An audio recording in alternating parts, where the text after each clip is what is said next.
BJP और आजसू की शुरू हो रही है। भारतीय जनता पार्टी प्रदेश मुख्यालय में आज संयुक्त प्रेस वार्ता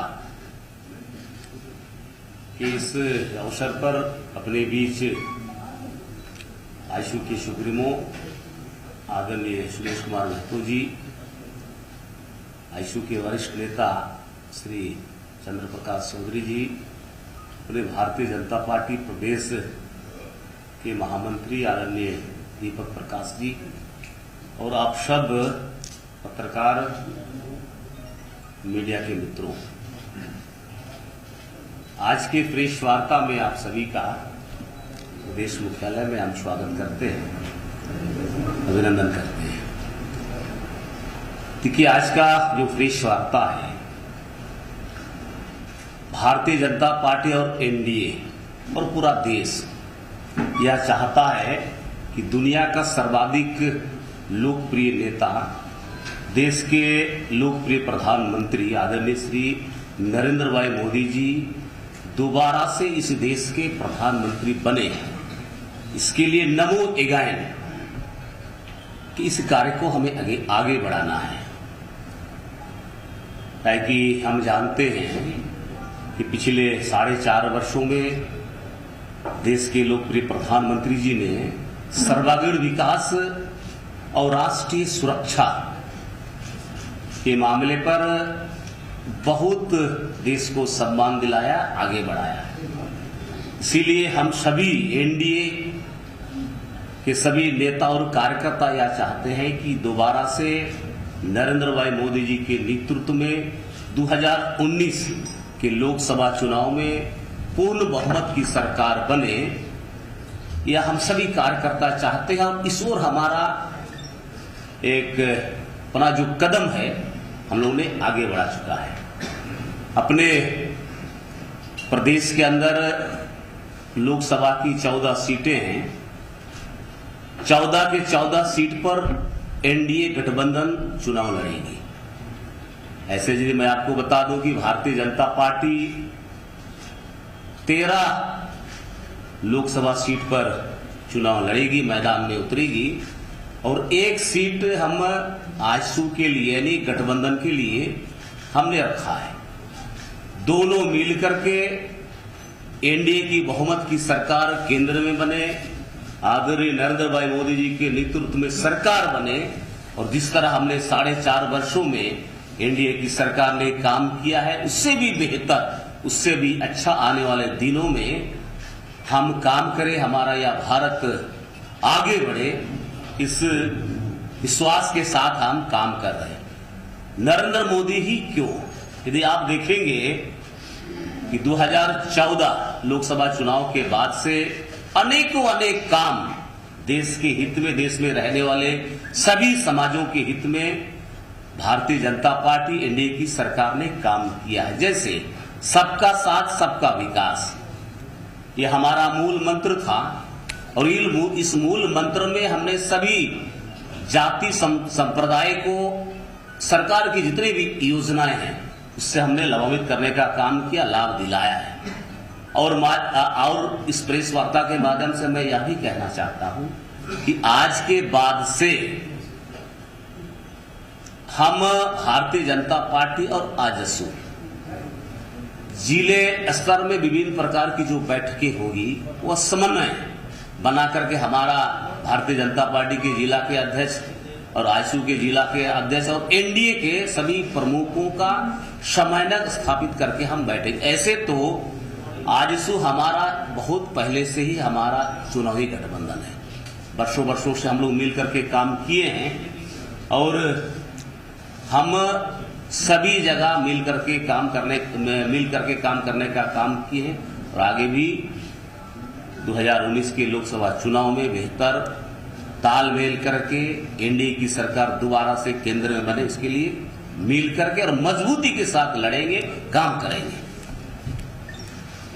बस इतना ही बोलना था। धन्यवाद। आदरणीय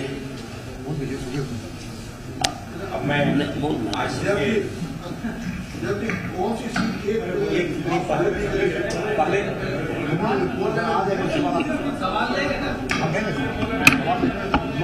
लीजिए ना भाई, लोकतंत्र में तो इसमें चल क्या है, उसको रहने दिया किसी का है।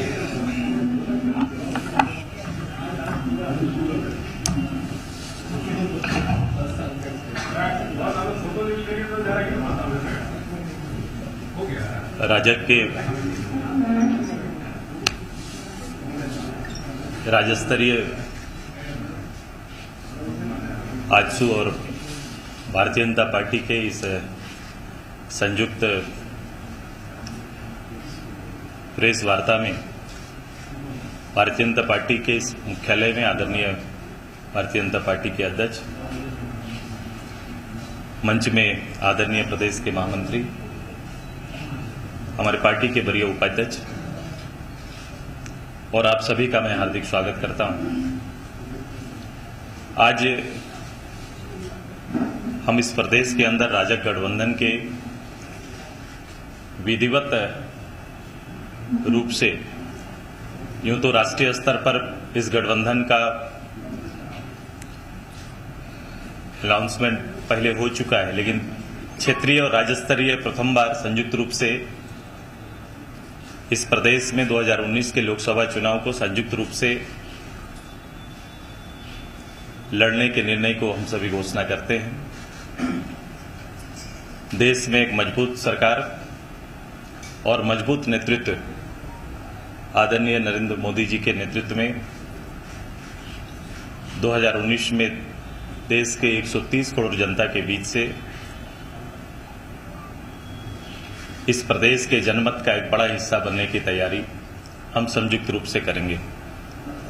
प्रदेश के 14 सीटों में से 13 सीट भारतीय जनता पार्टी के उम्मीदवार रहेंगे और एक पर आजसू पार्टी के उम्मीदवार।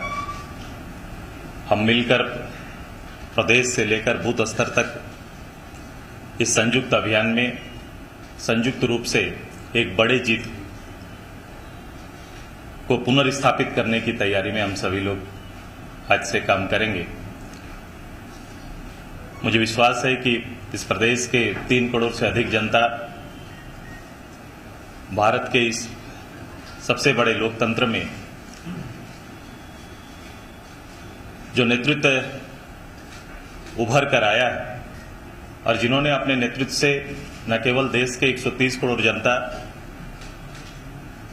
बल्कि आप कह सकते हैं कि ग्लोबली विश्व स्तर पर भी भारत का मान सम्मान स्थापित करने में एक बड़ी महत्वपूर्ण भूमिका निभाई। इस देश की चुनौतियां चाहे अंतर्राष्ट्रीय रहे या देश स्तर की चुनौतियां रही, हर स्तर पर मजबूत नेतृत्व ने इस देश को उभारने का और आगे ले जाने का 21वीं सदी के विकास के दौर में भारत को समांतर रूप से तरक्की के पथ पर स्थापित करने की तैयारी की। हम उसी को आगे बढ़ाने के लिए संयुक्त प्रयास इस प्रदेश में करेंगे और पूरा भरोसा है इस प्रदेश का एक बड़ा जनादेश बड़े स्वरूप में राजग गठबंधन को मिलेगा।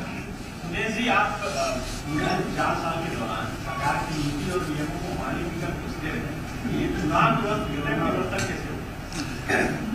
मैं अपने पत्रकार भाई से जिन संदर्भ में आप चर्चा कर रहे हैं, राजनीतिक रूप से क्षेत्र स्तर पर इस प्रदेश के अंदर जनता के बीच या सरकार के निर्णयों पर निश्चित रूप से निर्णयों पर विचार रखना या फिर पार्टी के विचार को और जनता के विचार को सरकार के समझ, चाहे वो स्वरूप आंदोलन का ही क्यों ना हो, हमने उसको पहुंचाने का काम किया है। और अब कई विषयों पर आपने देखा होगा कि सरकार ने उस पर पुनर्विचार किए हैं। चूंकि राजनीति में और सरकार या संगठन में विचार चलता है, कभी कभी विषय ऐसे आते हैं जिसमें जनमत एकमुश्त रूप से स्वीकार्य या स्वीकृति विषय को नहीं देता है, तो हम विचार करते हैं और विचार करके जनमत के आधार पर निर्णय को आगे ले जाने की तैयारी करते हैं। ये चीजें हमारी रही है। एक एक करके स्वाभिमान यात्रा जो निकाले थे, वो एक सीट मिल जाने से आजसू का स्वाभिमान पूरा हो गया। मुझे लगता है कि स्वाभिमान यात्रा के तात्पर्य को समझने में थोड़ी भूल हुई। ये एक स्वतंत्र कार्यक्रम था। ये मैंने अपने दल को भी उसमें शामिल नहीं किया था, ये आपको याद होगा।